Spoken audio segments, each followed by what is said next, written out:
A lot of people ask me, Hancock, you've been arguing that there's been a lost civilization in the human story. What sort of civilization do you think it was? It is very hard for archaeologists to explain how that was done. Maybe they cultivated powers of the human mind. Researchers who have delved into the mysterious depths of ancient Egypt have shown the incredible creativity and brilliance that distinguishes them.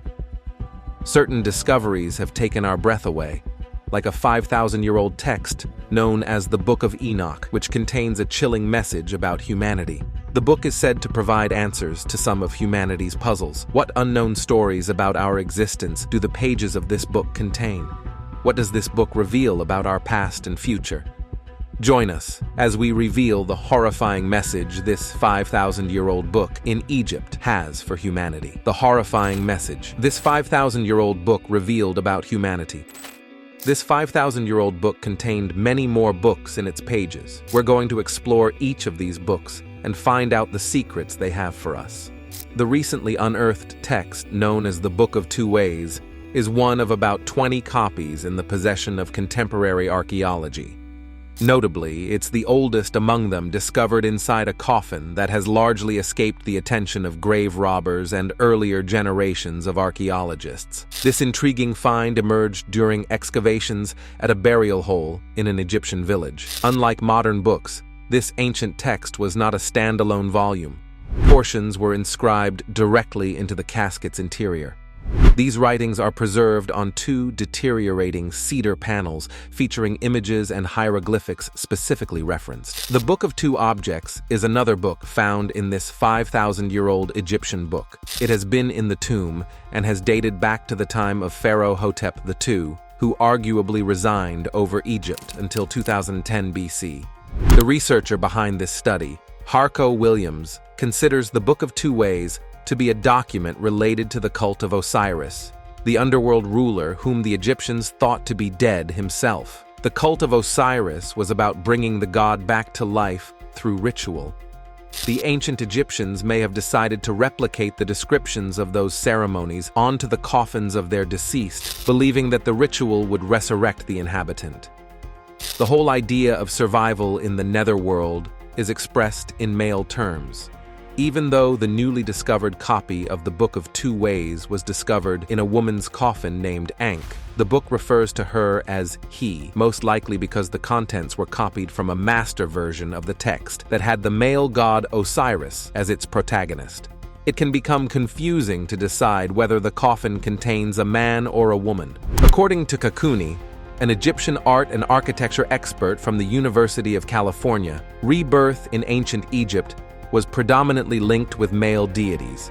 Consequently, the deceased woman had to be called he to align themselves more closely to Osiris, the god of the afterlife. However, Ankh's rendition of the Books of Two Ways contained intriguing signs of personalization. The open prediction Ankh might have encountered a previous obstruction in her journey, which is symbolized as a ring of fire. As years passed, it is conceivable that she faced challenges such as evil spirits, demons, and early threats like fire. Her defense against the lies in the incantation she casts as a deceased individual is detailed in this book. The map and other materials in the book present a confusing array of winding lines and figure symbols that defy modern interpretation. Some experts believed these descriptions originate from images of life rather than death, and they were meant to invoke rituals to gods or human beings. These texts were emblems of rebirth in this world or another realm. In a separate discovery at the Saqqara burial ground, the Egyptian Antiquities Ministry uncovered a funeral temple associated with Queen Nit, which is near Pharaoh's pyramid.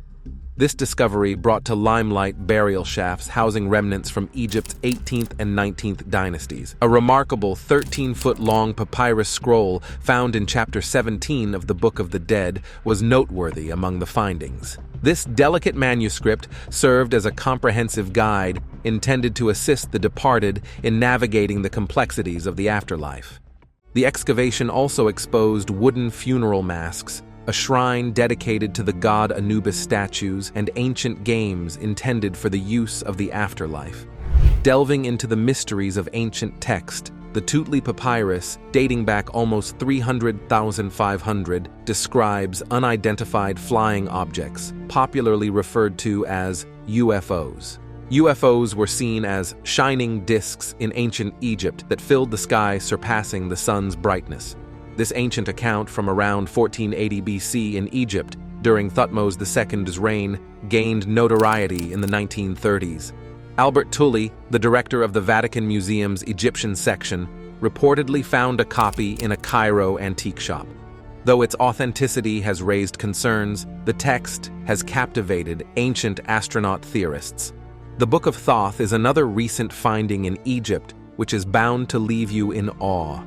The Book of Thoth is a sacred text from Old Egyptian, purportedly authored by Thoth, an Egyptian god of writing and knowledge, regarded as one of the most mysterious books in the accounts of human history. It is said to encompass various spells. One of them is believed to grant the reading ability to comprehend the speech of animals, while another provides the power to behold the gods. Legend has it that anyone who delved into the book's content gains the knowledge to unravel secrets and become a master of the earth, sea, and celestial body. Originating from the Greco-Roman era, the Book of Thoth was made in homage to a god considered to be the patron deity of library scribes and writing. Thoth is equated with the Greek god Hermes, who is revered as the guide of souls. Both of them are esteemed as a force of knowledge and wisdom, giving rise to Hermeticism. This philosophical tradition emphasizes the transcription of old revelation by the gods, entailed in a collection of manuscripts known as the Hermetic Corpus. These writings evolved into an extensive collection of Egyptian and Greek wisdom texts, collectively known as Hermes text. The discovery of the Book of Thoth in this compilation is structured as a dialogue between Thoth and two students. One of the students is referred to as he who praises knowledge, and the other is called he who seeks to learn.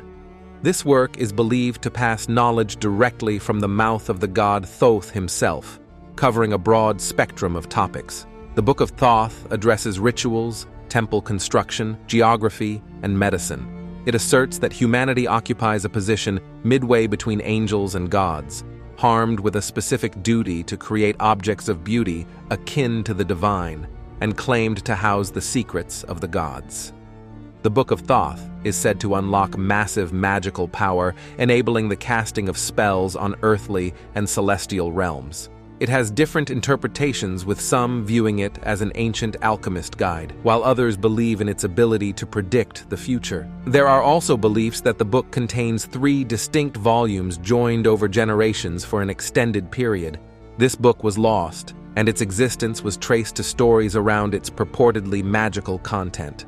According to mythology, the text was initially hidden near Coptos at Nile's foot, within a series of boxes protected by the guardian snakes.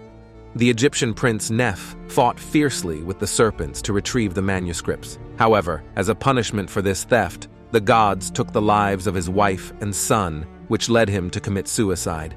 He was laid to rest alongside the books. Fast forward a few centuries later, Ramses the Great Pharaoh of Egypt had a son named Zedna, a specialist of ancient text and an excellent magician.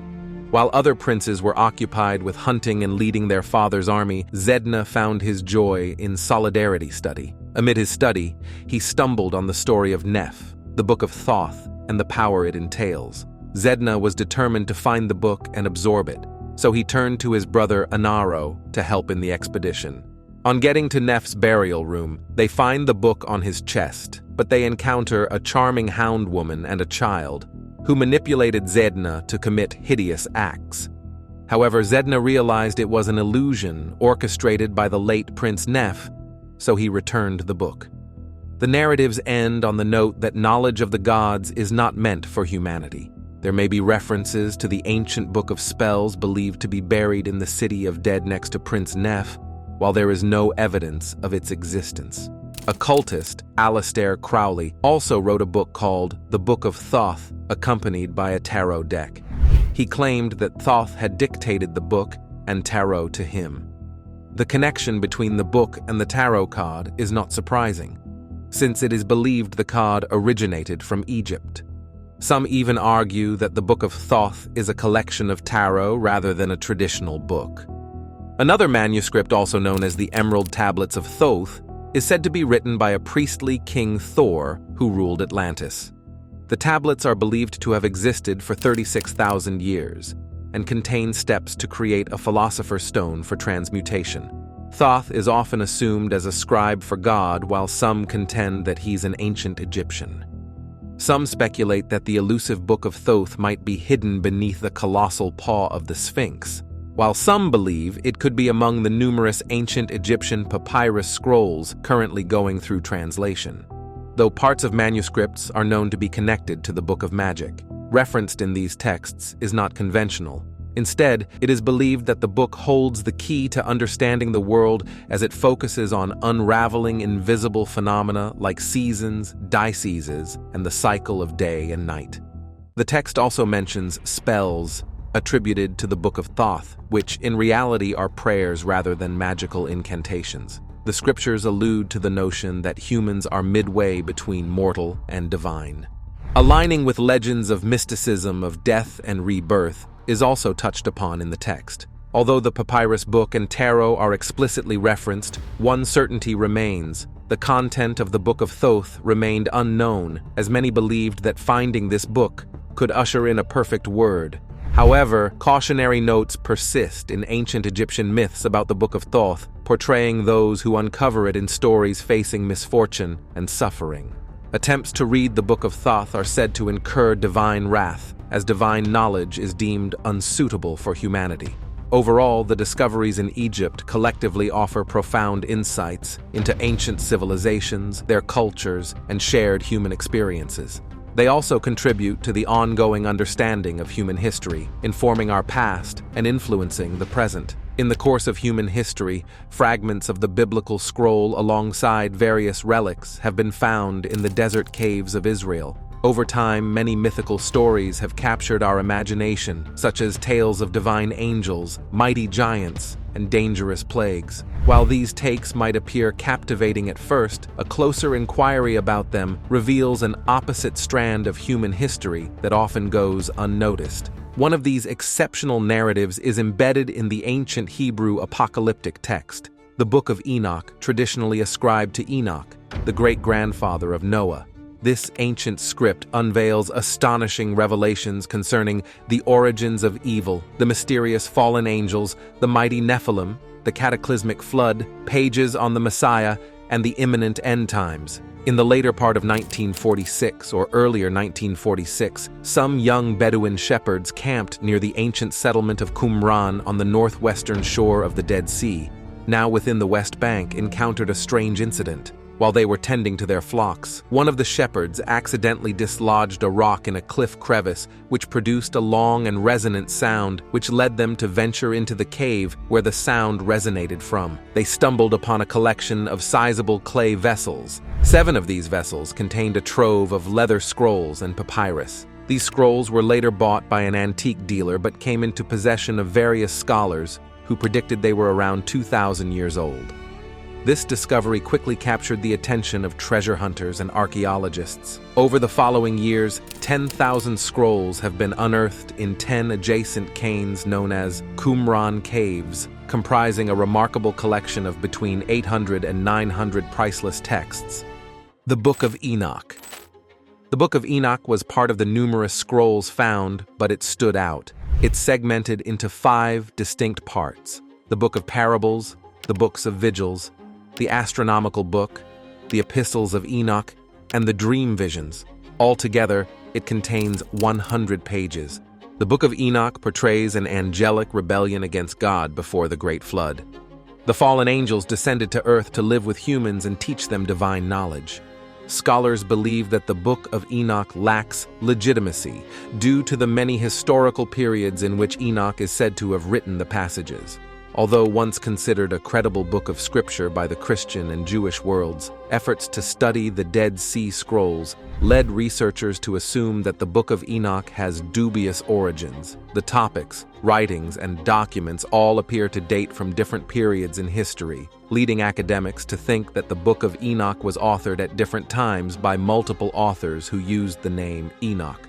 The Book of Enoch contains 5 discourses in addition to the chapters from the Book of Noah. The biblical Enoch is the hero of all of them. The first review from chapters 136 discusses the rebellion of the angels before the flood, as well as Enoch's celestial flights during which divine mysteries were revealed to him. It was most likely written in the late 2nd century BCE. The parables of Enoch, chapters 37-71, are the second section of the Book of Enoch. Enoch's 3 prophetic sermons all refer to visions, and their original language was most likely Hebrew rather than Aramaic. The astronomical book titled The Book of the Heavenly Luminaries, found in chapters 72-82, is now truncated in the Book of Enoch, as Aramaic fragments from the Dead Sea Scrolls demonstrate. The angel Uriel revealed all of these astronomical mysteries to Enoch. The paper promotes the same solar calendar as found in the Book of Jubilees and the Dead Sea sect. It was most likely composed before 100 BCE. The fourth review, as seen in chapters 83-90, contains 2 visions of Enoch. The first vision is about the flood, and it starts from chapters 83-84. It is merely a prelude to the second vision of 70 shepherds, which describes the history of the world from Adam to the Messianic age. The personages of the visions are symbolically described as various kinds of animals. This description of history continues until the time of Judas Maccabeus, after which comes the last Gentile onslaught and the Messianic period. As a result, the article was composed during the early Hasmonean period after the biblical Book of Daniel. While this 5,000-year-old Egyptian book contains terrifying messages for humans, the James Webb Space Telescope comes bearing good news with its launch of the brand new JWST Special Edition phone cases. Get yours now by clicking the link on the screen or following the link in the description. What are your thoughts on this book and its content? Share them with us in the comment section. Don't forget to also share, like, and subscribe to this YouTube channel for more exciting stories.